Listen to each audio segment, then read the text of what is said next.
রাশেদ এক তরুণ রিকশাওয়ালা। রাতের বেলায় হালকা বৃষ্টির মধ্যে বসে সারাদিনে কত টাকা ইনকাম করেছে তা গুনছে। হঠাৎ দেখল তার কাছে যা টাকা থাকার কথা ছিল তার থেকে বেশি আছে। সে বুঝতে পারল কারো থেকে ভুল করে বেশি টাকা নিয়ে ফেলেছে। রাশেদ বুঝতে পারল আজকে অফিসে একজন যাত্রীকে নামিয়ে দেওয়ার সময় সে তাড়াতাড়ি টাকা দিয়ে চলে যায়। রাশেদও সেই সময় টাকা দেখে নেয় নাই। রাশেদ দ্বিধায় পড়ে, চারপাশে তাকায়, তারপর ফিসফিস করে বলল, না, এটা আমার না, এটা ফেরত দিতে হবে।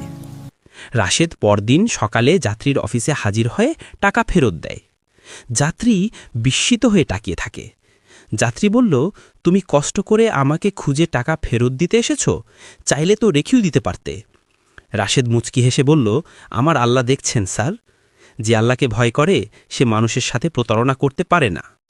যাত্রী কৃতজ্ঞ চোখে রাশেদের দিকে তাকিয়ে থাকে। রাশেদ মনের মধ্যে শান্তি নিয়ে ফিরে যায় নিজের কাজে। যে সততার পথে চলে, আল্লাহ তার রিজিকের দরজা খুলে দেন। সততা শুধু নীতি নয়, এটা এক ধরনের ঈমান যা আল্লাহর কাছে সবচেয়ে মূল্যবান। কখনো কখনো জীবনের বড় পরীক্ষা আসে সবচেয়ে ছোট ঘটনায়।